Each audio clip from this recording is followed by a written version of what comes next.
नमस्कार दोस्तों, मैं मनोज चंद्र झा एक बार फिर से आपका अपने चैनल में स्वागत करता हूं। सीजेपी का प्रदर्शन अभी भी जारी है। कल सरकार के साथ सीजेपी के प्रतिनिधिमंडल मिले, दोनों के बीच करीब 2 घंटे तक बातचीत हुई। उसके बाद सीजेपी की तरफ से सरकार को अपनी मांगें सौंप दी गई हैं। सीजेपी ने सरकार को प्रमुखतः 3 मांगें दी हैं। उसमें सबसे ऊपर है शिक्षा मंत्री धर्मेंद्र प्रधान का इस्तीफ़ा। उसके अलावा जो नीट के छात्रों ने खुदकुशी की है उनके परिवारों को मुआवजा मिले, साथ ही सदन में इसे लेकर चर्चा हो। हालांकि सरकार की तरफ से जो चीज़ें छनकर सामने आ रही हैं उसमें साफ है कि सीजेपी की 2 मांगों को सरकार पूरा करने को तैयार है। पहला, सदन में इस मुद्दे पर चर्चा हो। दूसरा, पीड़ित परिवारों को 1 करोड़ का मुआवजा दिया जाए। लेकिन शिक्षा मंत्री धर्मेंद्र प्रधान के इस्तीफे पर एक बार फिर पेच फंसा हुआ है। सरकार की तरफ से साफ संकेत मिल रहे हैं कि धर्मेंद्र प्रधान किसी भी सूरत में इस्तीफा नहीं देंगे। सूत्रों के मुताबिक सरकार की तरफ से यही कहना है कि धर्मेंद्र प्रधान को हटाना मुद्दे का समाधान नहीं। सरकार की तरफ से लगातार सिस्टम को दुरुस्त किया जा रहा है। कल एनटीए के खिलाफ बड़ा एक्शन लिया गया। उनके 47 अधिकारियों को बर्खास्त किया गया। साथ ही आने वाले टाइम में एनटीए में कुछ और बदलाव किए जाएंगे। उससे पहले इसे लेकर कैबिनेट की एक बड़ी बैठक हुई है और कैबिनेट में फास्ट ट्रैक कोर्ट के गठन के साथ कुछ इस तरह के कड़े प्रावधानों को मंजूरी मिलने वाली है जिससे पेपर लीक करने वाले 10 बार सोचेंगे। उसमें 10 साल की सज़ा तक का प्रावधान है। इसके अलावा सरकार की तरफ से लगातार बड़े एक्शन लिए जा रहे हैं। आज भी कई बड़ी गिरफ्तारी हुई है और आने वाले दिनों में और भी बड़ी गिरफ्तारियां होंगी। लेकिन सवाल ये उठता है कि सीजेपी और सरकार के बीच मुलाकात हो गई है और आज सरकार को जवाब देना है। लेकिन सरकार साफ कर चुकी है कि धर्मेंद्र प्रधान इस्तीफ़ा नहीं देंगे। वहीं सीजेपी भी इसी मुद्दे पर अड़ी हुई है कि धर्मेंद्र प्रधान का इस्तीफ़ा उनका सबसे ऊपर है। इससे कम वो किसी भी चीज़ को मंजूर नहीं करेंगे।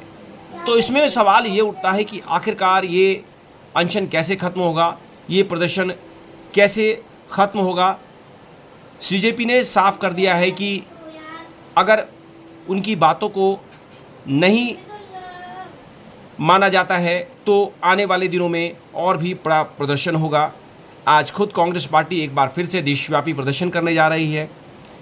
देखा जाए तो कहीं ना कहीं ये जो प्रदर्शन है वो और उग्र रूप अख्तियार करता जा रहा है। हालांकि इतना ज़रूर है कि सोनम वांगचुक अपना अनशन तोड़ चुके हैं और सोनम वांगचुक के अनशन तोड़ने के बाद सीजेपी और वांगचुक के बीच में भी थोड़ी खटास देखने को मिल रही है। कुल मिलाकर देखा जाए तो ये पूरा का पूरा मुद्दा एक बड़ा सियासी रंग ले चुका है। पॉलिटिकल पार्टियां इसको कैश करना चाहती हैं। मोदी के विरुद्ध उनको एक बड़ा हथियार मिल गया है और छात्रों के मुद्दे कहीं पीछे रह गए हैं। मैं आपसे कहना चाहता हूं कि जंतर मंतर पर जो प्रदर्शन चल रहा है वो ठीक है और उस प्रदर्शन को चलने में कोई दिक्कत नहीं है। लेकिन सबसे बड़ी बात है कि प्रदर्शनकारियों की आड़ में जितनी बड़ी संख्या में उपद्रवी वहां पर मौजूद हैं और जो तरह की हिंसा की तस्वीरें लगातार वहां से सामने आ रही हैं वो बेहद दुर्भाग्यपूर्ण है।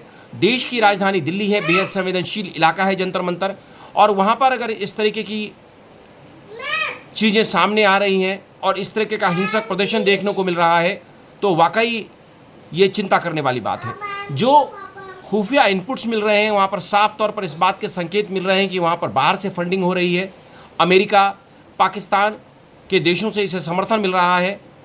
दिल्ली पुलिस की तरफ से जो जानकारी मिली है उसमें ये कि वहाँ पर 245 से अधिक क्रिमिनल बैकग्राउंड के लोग मौजूद हैं।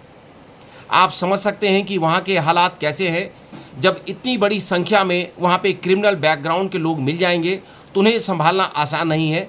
हालांकि पिछले कई दिनों से प्रदर्शन चल रहा है लेकिन दिल्ली पुलिस ने मोर्चा संभाल रखा है। हालांकि पिछली जो प्रदर्शन की तस्वीरें सामने आई थी उसमें काफ़ी हिंसा देखने को मिली थी, काफ़ी पुलिस वाले चोटिल हुए थे।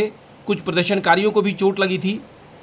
फिर से इस तरह की पुनरावृत्ति ना हो, इसके लिए सरकार की तरफ से, इसके लिए पुलिस की तरफ से पूरी तैयारी की गई है। लेकिन जिस तरीके से जंतर मंतर में माहौल है और जिस तरह से सरकार और सीजेपी के बीच लग रहा है कि ये बातचीत जो है वो बेटरपटरी होने वाली है, ये नतीजा जो है वो मुकाम तक नहीं पहुंचने वाला है, तो मुझे लग रहा है आने वाले दिनों में जो ये बीच की दूरियां हैं वो और बढ़ने वाली हैं। और मुझे लगता है कि अभी फ़िलहाल ये मामला शांत नहीं होने जा रहा। लेकिन मैं इतना ज़रूर कहना चाहता हूँ उन छात्रों से जो प्रदर्शन में बैठे हैं और वो छात्र भी जो प्रदर्शन में नहीं बैठे हैं, मोदी सरकार बेहद संवेदनशील है। खुद पीएम मोदी की तरफ से लगातार वीडियो संदेश जारी किए जा रहे हैं छात्रों के नाम। सरकार कई बार कई मंचों से साफ कर चुकी है कि वे छात्रों के भविष्य को लेकर चिंतित है और जो भी छात्रों की भविष्य के साथ खिलवाड़ कर रहे हैं वो बख्शे नहीं जाएंगे। और इस दिशा में कई बड़े एक्शन लिए जा रहे हैं और आने वाले दिनों में भी बड़े एक्शन लिए जाएंगे। इसीलिए छात्रों से मेरी अपील है और सरकार भी अपील कर चुकी है कि आप प्रदर्शन करें, लेकिन शांतिपूर्ण प्रदर्शन करें, कहीं भी हिंसा का साथ ना दें, क्योंकि हिंसा कहीं से भी सही नहीं है। मोदी सरकार लगातार युवाओं के हित में काम कर रही है और आगे भी युवाओं के हित में काम करती रहेगी। जय हिंद।